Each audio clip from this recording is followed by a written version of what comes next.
preferência, como eu vou falar mais na frente, uma ideia que resolva um problema do cliente. De TI, se for o caso, de inteligência artificial ou de processos na operação, de N forma. E naturalmente, se isso não funciona, volta para a prancheta e para o desenvolvimento. Que a inovação começa a gerar resultado, porque ideia não gera resultado. Isso passa a ser acompanhado e medido, e então começa a ter a inovação sustentável disso, ou seja, vai ser evoluído o componente. E cada evolução você também acompanha para ver novas. Participam do projeto e normalmente levam os componentes, os projetos para as áreas e evoluem eles lá. Se a gente precisar de uma evolução maior, o projeto aí seria tratado como um novo projeto na P&D. Então, por exemplo, foi lá o Mapper está funcionando, bababá. Precisa, agora mudou toda a estrutura dos browsers, precisa de um novo Mapper. Aí, então, voltaria para P&D. Todas as áreas podem inovar seguindo ciclos desse tipo ou mais curtos. Eu vou dar exemplo para fazer isso. Coisas novas, coisas que vão agregar valor. E redescobrir como gerar mais valor para o cliente, interno e externo, e efetivamente entregá-lo. Do e-commerce sem ir na operação. Não tem como você resolver problema de venda indevida sem ir na loja ver o processo de venda acontecendo. Observar o cliente é essencial. Criação de cultura eterna. E às vezes observar o cliente é observar a operação. Então nos nossos projetos ali, às vezes a gente gasta 2 horas de pessoas caríssimas, às vezes meia hora num pedido só para entender. Tipo, o que aconteceu nesse pedido? Porque se a gente não entender isso, a gente não vai conseguir construir coisas roadmap. Essa é a definição da ClearSale. Então o que é inovação? É isso aqui. Mas pra gente, a gente deveria tratar isso igual entrega em loja. Porque o risco é o mesmo. O cara ele pode inventar um endereço e colocar esse CEP que ele sabe que vai para o correio, ele retira no correio. Colocar essas listas. Se eu olhar o roadmap, mostrou para a GIA vai ter que colocar essas listas dentro do banco e tratar isso como se fosse entrega em loja, nem precisa piloto, implanta isso. Então completa de fraude, faz esse ano. E a gente ainda está aprendendo.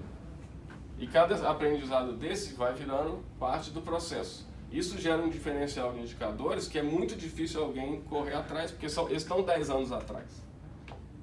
Então essas pequenas inovações dentro das áreas são muito importantes também. Já constrói, ficando bem tangível como vai ser o resultado. Ao invés de desenvolver, está errado, aí faz de novo. Não, quando o protótipo está bom, você desenvolve. Isso faz a casca primeiro. Isso. Então isso é o quê? Isso aqui é o projeto de segunda alçada. Vou explicar só para... Às vezes ele nunca conseguiu comprar, o analista não vai aprovar porque ele não tem confiança.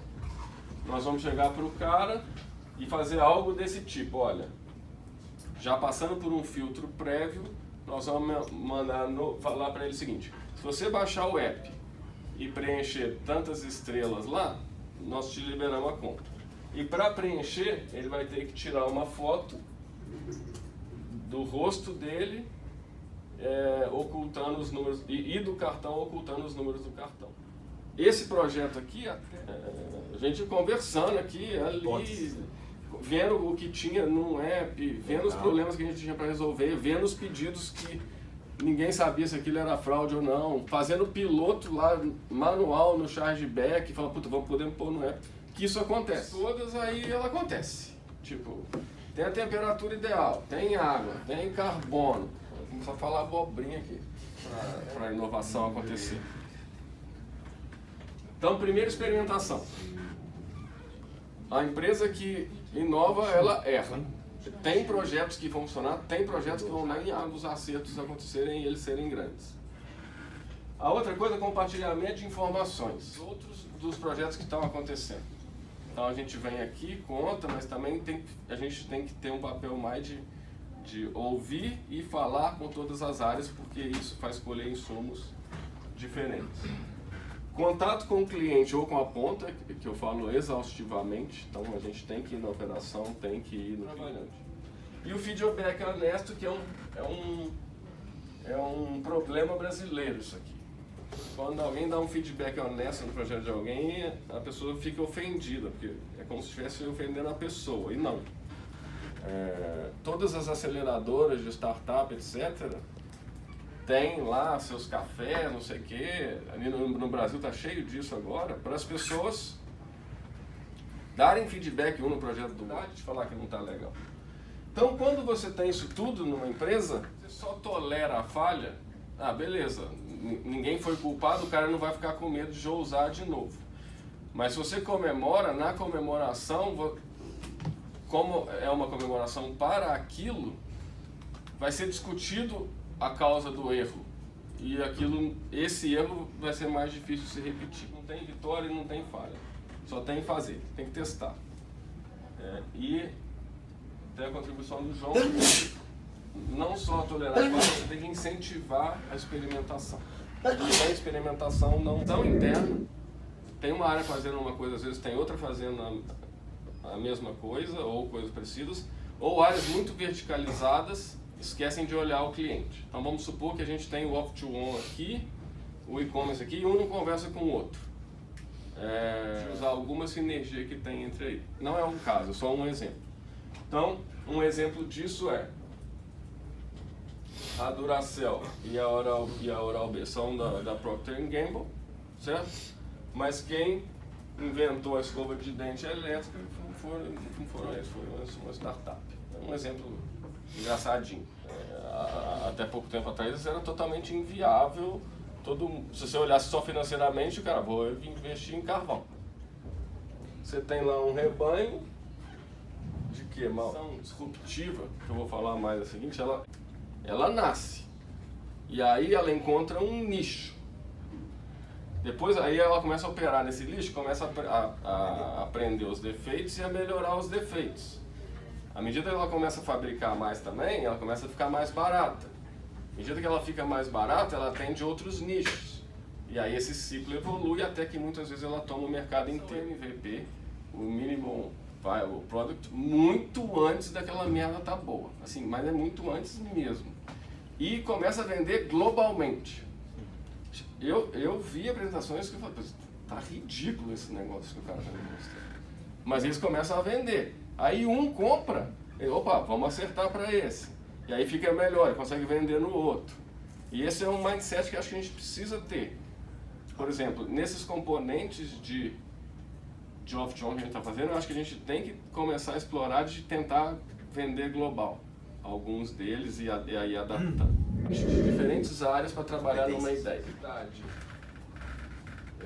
Aqui nesse eixo eu tenho a diversidade, então aqui a diversidade baixa, ou seja, gente diferente, a tendência é o negócio da merda, tipo, da pior mesmo. Porque, a comunicação é difícil, o cara fala merda, então a tendência é as coisas saírem pior. Só que a média diminui e a variância aumenta. Então você corre o risco de pegar coisas excepcionalmente boas desses grupos. Isso é teoria de Stanford, assim, e é bem acreditável, bem incrível, né, uma coisa dessa. Para o carro, qual era o problema? Transportar as pessoas de um lugar para o outro. Você resolve o problema de um jeito totalmente novo.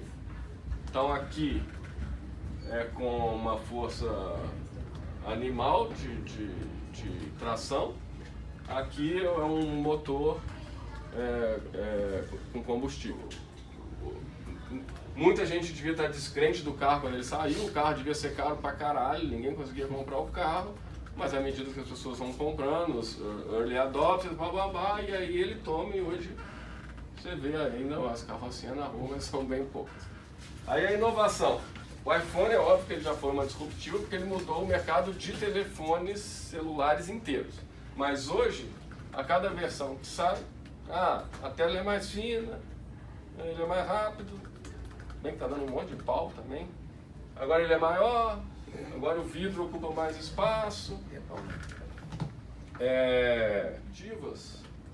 As startups sempre vão ganhar 90% das vezes. Aí tem o exemplo da Kodak, que era líder mundial de filme, de fotografia, bababá, e perdeu todo o mercado e quebrou com o lançamento da máquina digital. Essa história é antiga.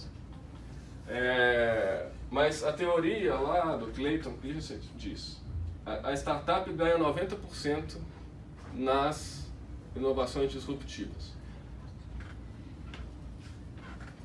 E nas sustentáveis, nos desenvolvimentos, os grandes sempre ganham. Porque eles têm um departamento de P&D grande, eles compram barato, etc. Você nunca vai ganhar no Walmart em preço. E estão se unindo, fazendo Open Innovation, bababá, e não estão ficando atrás muito das startups mais. Elas ficam de olho nas startups, investem absurdos em P&D e conseguem virar o jogo.